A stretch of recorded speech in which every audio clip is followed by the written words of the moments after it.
নমস্কার বন্ধুরা, আশা করি আপনারা সকলে ভালো আছেন। আমিও ভালো আছি। আজ আপনাদের আমি দেখাবো প্রায় 300 বছরের পুরানো ঐতিহ্যবাহী উত্তর কলকাতার এই কুমারটুলি। আপনারা দেখছেন আমার চ্যানেল শুভেন্দু বার্ডাই। আমি এসেছি আজ আপনাদের দেখাতে কুমারটুলি কুমোরদের তৈরি মূর্তি। বর্তমানে সারা কলকাতা শহর ও শহরতল যে সমস্ত অপরূপ সুন্দর মূর্তিগুলো আপনারা দেখেন, তাই কুমোরটুলি কোনো না কোনো শিল্পীর হাতে তৈরি। এই শিল্পীরা যেমন বিশাল বড় বড় প্রতিমা নির্মাণ করেন, ঠিক তেমনই মুষ্টিমেয় কয়েকজন শিল্পী আছেন যারা ছোট ছোট দুর্গা মূর্তি তৈরি করে থাকেন। আজ আমার এই প্রতিবেদন আপনাদের কাছে নিবেদন এই ছোট দুর্গা মূর্তি নিয়ে। যে সমস্ত শিল্পীরা ছোট মূর্তি তৈরি করেন, আপনাদের দেখাবো আমি সেই শিল্পীদের তৈরি মূর্তিগুলো। প্রথম আপনারা দেখছেন বাড়ির পুজোর যে ছোট একচালা মায়ের মূর্তি। এগুলি সাধারণত 5 থেকে 7 ফুট হাইটের। আপনারা দেখছেন মূর্তির মাটির কাজ প্রায় কমপ্লিট। বেশিরভাগ ঠাকুরই মাটির কাজ কমপ্লিট। পালিশ, মাটির যে পালিশ হয় সেটাও কমপ্লিট। এগুলি সব শুকনো করতে দেওয়া আছে। দেখুন এই মূর্তিটি এখনও মাটির কাজ কমপ্লিট হয়নি। ফার্স্ট কোটিংয়ের কাজ হয়েছে, এখনও এর উপর 2টো কোটিংয়ের কাজ হবে। দেখুন এখানে শিল্পী বসে এক মনে তার নিজের শিল্প সৃষ্টি করে যাচ্ছেন। দেখুন এই একটা মূর্তি, এটাও আদি যে কাঠামো চালচিত্রের যে ঠাকুর হয়, যেগুলি সাধারণত সাবেকি বনেদি বাড়িতে যে পুজো হয়, সেই বাড়ির মূর্তি। দেখুন এই যে পিছনে লাই দিয়ে তৈরি হয়েছে চালচিত্র, এই চালচিত্রতে বিভিন্ন প্রকার দেবদেবীর মূর্তি আঁকা হয়। এটা কিন্তু কাঠামোর মূর্তিগুলো যা দেখছেন সেগুলো সব কাঠামোর তৈরি। কাঠামোর উপরে মূর্তি তৈরি করছে শিল্পীরা। দেখুন থরে থরে সাজানো রয়েছে মূর্তি। কিছু কাজ কমপ্লিট হয়ে গেছে, কিছু কাজ এখনো চলছে। আপনারা দেখছেন আমার চ্যানেল শুভেন্দু বার্ডাই। যদি আপনাদের ভালো লাগে আমার এই ভিডিওটি, তাহলে আপনারা অবশ্যই লাইক করবেন ও ভিডিওটি শেয়ার করবেন আপনার নিকট আত্মীয় বন্ধুদের কাছে। আর অবশ্যই একটা সাবস্ক্রিপশন দেবেন আমাকে। দেখুন মূর্তিটি, দেখুন কত অপরূপ সুন্দর মায়ের মূর্তি।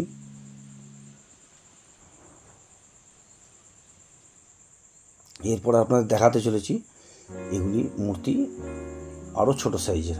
এগুলো 2 থেকে 3 ফুট 4 ফুট হাইটের হাইয়েস্ট আছে, যেগুলো আমার চোখে পড়েছে। দেখুন কত ছোটোর উপরে কত নিখুঁত অপরূপ শিল্পকার্য। দেখুন মূর্তির রং কমপ্লিট, প্রাইমারি কোট রং হয়ে গেছে।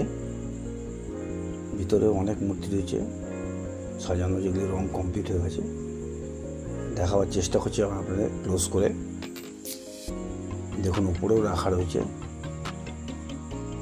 এই সমস্ত মূর্তিগুলি প্রাইমারি কোটিং রং হয়ে গেছে। সামনের দিকে কিছু মূর্তি রয়েছে যেগুলো এখনো কাজ চলছে। শেষ মুহূর্তে ফিনিশিং কাজ চলছে। দেখুন শিল্পীরা একাগ্র মনে তার শিল্প সৃষ্টি করে যাচ্ছেন। কোনো ভ্রুক্ষেপ নেই পিছনে আমি দাঁড়িয়ে আছি বা অন্য কেউ আছেন কি। আমি এসছি এখন তপন পাল এবং স্বপন পালের স্টুডিওতে।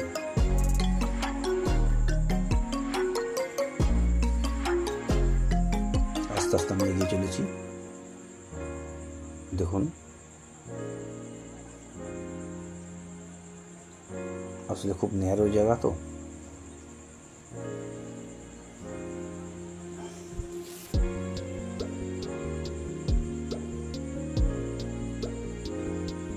দেখুন এখানে কত ছোট মায়ের মূর্তিটি ভিতর দিকেও রাখা রয়েছে। প্যাসেজ খুব কম, ভিতরে যাওয়া যাবে না। আমি এসেছি এখন তারাপদ শিল্পালয়ে। সাইনবোর্ডটি আপনারা দেখতে পাচ্ছেন। দেখাবার চেষ্টা করবো জুম করে আপনাদের মূর্তিগুলো। এগুলো ওই 4 ফুট 4.5 ফুট 5 ফুট হাইটের মূর্তি, সবই এক চালচিত্রে প্রতিমা। এরপর আমি আপনাদের নিয়ে এসেছি বাবুল পাল নান্টু। ইনি হচ্ছেন ছোট স্মলেস্ট দুর্গা মূর্তির প্রতীক্ষিত কারিগর। দেখুন এনার কাছে মূর্তিগুলো আমি আপনাদের দেখানোর চেষ্টা করছি। কত ছোট ছোট অনায়াসে মূর্তিগুলি বানিয়ে রেখে, কত ছোট ছোট মূর্তি। প্রায় পুতুলের আকারে, কিন্তু কি নিখুঁত কাজ, কি অপূর্ব হাতের সৃষ্টি তার। আমি তো দেখে আশ্চর্য হয়ে গেছি। আপনাদের দেখাবার চেষ্টা করব। কিছু কিছু মূর্তি পিছন দিকে রাখা রয়েছে।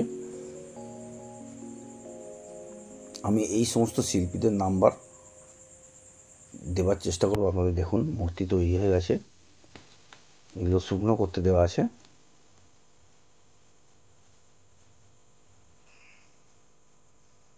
এরপর দেখাবো বাবুন পাল, বঙ্কিম পাল, বঙ্কিম পাল। মোবাইল নাম্বার আপনারা দেখতে পাচ্ছেন, সাইনবোর্ডটি আপনাদের দেখিয়ে দিলাম। এনারও শিল্পশিল্পী আপনাদের দেখাচ্ছি। আপনাদের দেখুন, এখানে গণেশ মূর্তিটি রাখা আছে, কত ছোট, মানে এত ছোট এই মূর্তিগুলো। এনাদের মায়ের মূর্তি যে রয়েছে দেখছি রাখা, একটা মানুষ অনায়াসে হাতে করে ক্যারি করে নিয়ে যেতে পারবেন আপনারা। এবং ততটাই সুন্দর তাদের শিল্পসৃষ্টি, অপূর্ব সুন্দর। তার চোখ নাক আঁকা হয়ে গেছে দেখুন। ভালো করে দেখাতে পারছি না, একদম ভিতর দিকে রাখা আছে, একটু চেষ্টা করছি আপনাদের দেখানোর।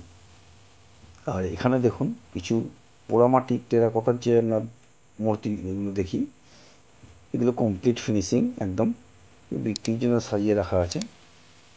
অল্প কয়েকটা রয়েছে, এখনও রেডি হয়নি কাজ, বা এখনও এসে পৌঁছায়নি মাটির মূর্তিগুলো। যে কটা আছে আমি আপনাদের সেগুলো দেখালাম। নমস্কার, আপনারা ভালো থাকবেন। এখানে আমার প্রতিবেদন আমি শেষ করছি।